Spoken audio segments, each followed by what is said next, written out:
बहुत popular coaching वाले थे ओझा जी, जो राजनीति में जा चुके हैं। तो क्या लगता है कि खुद जब अकेले बैठते हैं कि क्या मुझे राजनीति में आना चाहिए, क्योंकि आपका अपना फैसला होगा ये?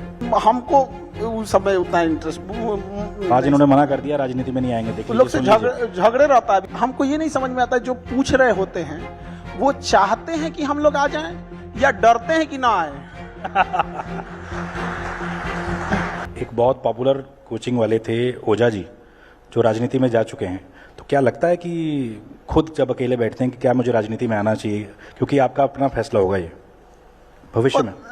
हमको उस समय उतना इंटरेस्ट आज इन्होंने मना कर दिया राजनीति में नहीं आएंगे। देखिए लोग से झगड़े रहता है। अभी तो हमको तो बिहार गवर्नमेंट में तो हमको पता नहीं, ऐसा लगता है कई नेता इन पे आरोप लगाते हैं कि भैया ये इसलिए कर रहे हैं कि राजनीति में आते हैं, लेकिन ये कह रहे हैं कि भैया नहीं आना चाहेंगे। तो ये क्लियर कर दिया आज इन्होंने, तो क्लियर कर दिया आपने। हमको ये नहीं समझ में आता है जो पूछ रहे होते हैं वो चाहते हैं कि हम लोग आ जाएं या डरते हैं कि ना आए।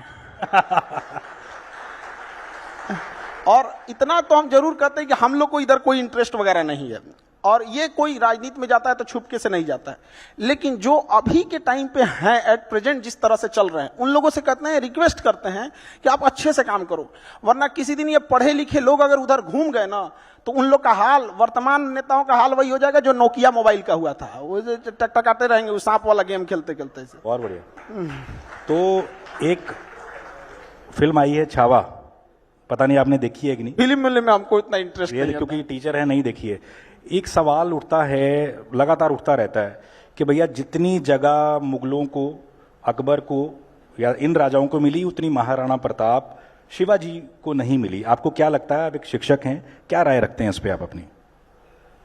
ना, हम लोग तो पढ़ाते हैं और हम लोग प्रॉपर रिस्पेक्ट दे के पढ़ाते हैं, ऐसा नहीं है कि नहीं पढ़ाते हैं। प्रॉब्लम थोड़ा सा क्या आता है कि एक रिस्पेक्ट का और जो सिलेबस का बड़ा हिस्सा होना चाहिए वो तो उनको मिलना चाहिए, इस बात पे हम कहते हैं।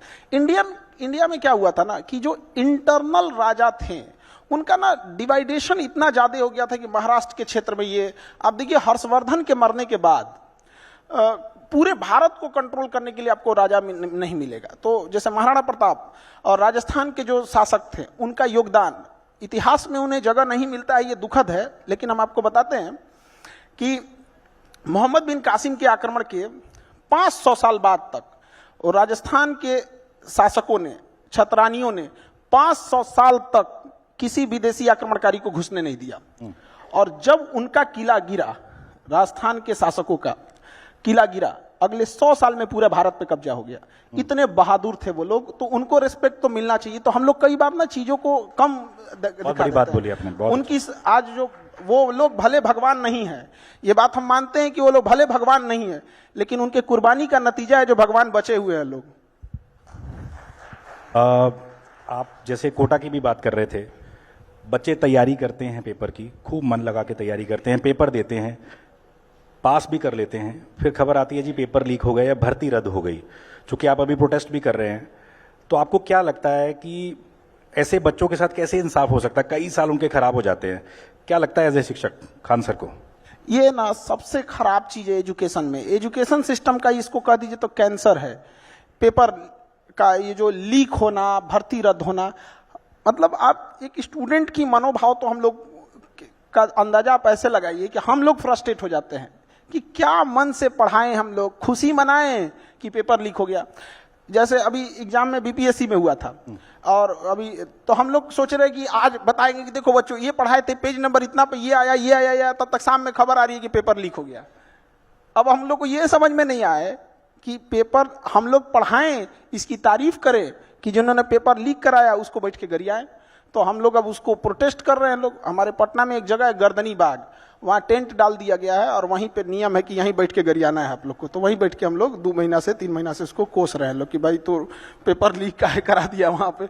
अभी तक कोई नहीं सुन रहा है, मामला सब जुडिस है। नीट में देखिए, एनटीए नीट में इतनी गड़बड़ी चीज है कि बाहर में आप एमबीबीएस कीजिएगा तो 2 करोड़ 1.5 करोड़, कहीं कहीं 3-3 करोड़, और सरकारी में कीजिएगा तो फ्री। इतना ज्यादा डिफरेंस क्यों हो जाता है? तो अब 2 करोड़ लगा के कोई डॉक्टर बनेगा तो उसको दिख रहा है कि सामने वाला मरीज को डेंगू है, लेकिन कहेगा कि 2 करोड़ रुपया लगाएं, रुक तो बताते हैं 500 का जांच करके लाओ, तो उसको दिख रहा है कि डेंगू है, लेकिन वो जांच कराएगा 500 का। तो ये चीजें क्या है ना कि एक जगह से जब गड़बड़ होती है तो हर जगह गड़बड़ हो जाती है। तो इसके लिए ना ये जांच और से कुछ नहीं होता है। हम तो सीधे कहते हैं कि बैठाए पूरी मीडिया के सामने, पोलियोग्राफिक टेस्ट और नार्को टेस्ट कराए, और जो गड़बड़ पाए बम से उड़ा दे। बहुत बड़ी चीज बोली। अच्छा, प्रधानमंत्री मोदी परीक्षा पे चर्चा करते हैं। आजकल देखने को मिला कि बच्चों में तनाव बहुत ज्यादा हो जा रहा है। सोशल मीडिया का जमाना, एक दूसरे से कंपैरिजन करते हैं पेरेंट्स। ऐसे पेरेंट्स को क्या कहना चाहेंगे जो बच्चों पे अत्यधिक दबाव बनाते हैं, जिनके चलते बच्चे प्रेशर में आ जाते हैं? आपके पास ऐसे कई हजारों बच्चे आते होंगे, बताइए जरा। देखिए, प्रेशर बनाने से नहीं होता, ऐसे पेरेंट्स को भी कहते हैं। आप अपने घोड़ा को अगर मान के चलिए रेस लगाना है, घोड़ा पाला है कोई, तो उसको खिलाइए पिलाइए अच्छा से, कि बिना खिलाए पिलाए रेस में लाए मार डंटा मार रहे हो, क्या दौड़ेगा? उसको दौड़ने से पहले उसका ख्याल तो रखिए। उसी तरह आपके बच्चे हैं, आप एक बार कॉपी खोल के नहीं देखे कि वो क्या पढ़ा है। गार्जियन लोग एक को लगता है एक ट्यूशन का एक कोचिंग लगा देंगे, एक ट्यूशन लगा देंगे, मेरा काम खत्म। तो ये भी तो गलत है। पढ़ाई में अगर इंटरेस्ट है तो दुनिया का कोई इंसान पढ़ाई से नहीं भाग सकता है। तो इंटरेस्ट जगाना जरूरी है। वो कहते नहीं तुम पढ़, हम कहते छोड़ना इसको, उसको इंटरेस्ट जगाइए।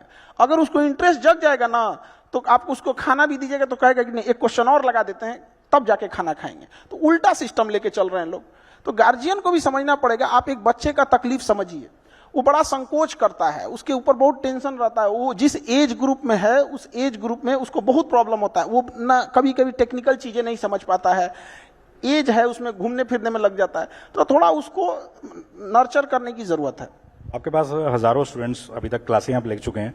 कुछ ऐसा किस्सा सुनाइए जिसमें आपके पास कोई बच्चा कुछ ऐसा सामान ले आया हो, जैसे मैंने सुना कई एक बार बंदूक ले आया था बच्चा, आपके लिए नहीं लाया था, किसी और वजह से लाया था। बताइए जरा क्या था वो आई कार्ड चेक होता है क्लास में, तो क्योंकि ना विदाउट आई कार्ड वाले को हम लोग अलाउ कर देंगे तो फिर तो बदमाशी करके भाग जाएगा तो पता ही नहीं चलेगा।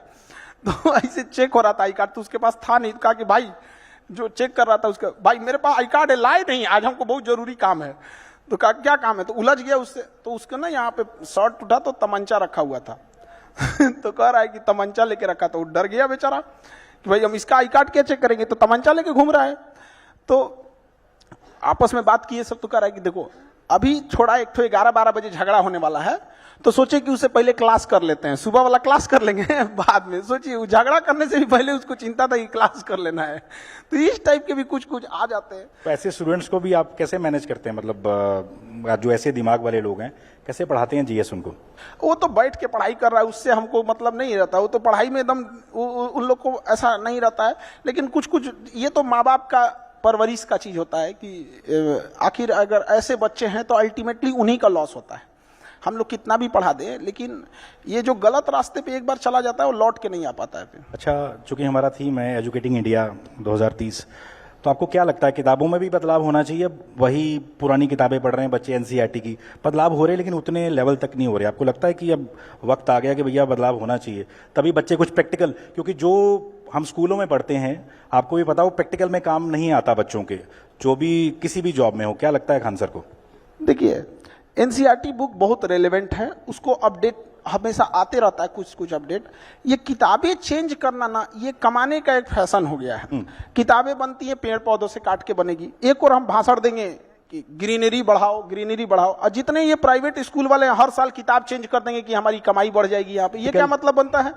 आप एक ऐसी किताब रखिए जो लॉन्ग टाइम पे चले। मेडिकल की कौन सी किताब इतनी चेंज हो रही है? हाँ, रिसर्च होता है, वो ऐड हो जाता है, जो भी रिसर्च। ये 7-8 के बच्चों में कौन सा रिसर्च हो रहा है? अरे उनको वही चीज है जो फॉर्मूला है यहाँ पे, कौन सा बड़ा चीज है? मिडिल क्लास इंसान मर जाता है उसका किताब खरीदते खरीदते। एक आदमी थे हमारे यहाँ पटना में, तो उनको मतलब हमारे पास आए कि सर कुछ पैसे चाहिए हेल्प। हमके क्या हुआ? तो कहे कि मेरी बेटी, उनको पढ़ा रहे थे बेटी को, तो कहे कि उसको ना री एडमिशन लेना है। हम कहे फेल हो गई क्या?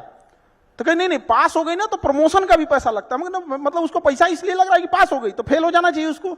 ये क्या सिस्टम बना के रखे हैं? मतलब बच्चा पास हो गया तो फिर उसको, मतलब उसको ना, वो स्टूडेंट नहीं है, उसको हर कदम पे नोच लो इसको। यहाँ उसको बेहतर किताब रखिए, सिस्टमेटिक। 1 नेशन 1 इलेक्शन की बात करते हैं, 1 नेशन 1 एजुकेशन की बात क्यों नहीं करते हैं? तमिलनाडु में अलग सिस्टम है, गुजरात में अलग है, बिहार में अलग है। एक जैसा सिस्टम रहना चाहिए। लैंग्वेज आप पढ़ाइए, गुजरात में गुजराती लैंग्वेज को पढ़ाइए, गुजराती कल्चर को पढ़ाइए, बट ओवरऑल तो सेम रहना चाहिए। किताबें बार बार चेंज करने से बिना मतलब का फाइनेंशियल बर्डन बढ़ता है। और ये जो आप कहें कि जो किताब है और उसका जो यूज नहीं आता है, तो किताब में एजुकेशन से रिलेटेड चीज है, और जब हम वर्किंग में जाते हैं तो वो स्किल्ड ढूंढता है। तो स्किल्ड अलग हो गया, एजुकेशन अलग हो गया।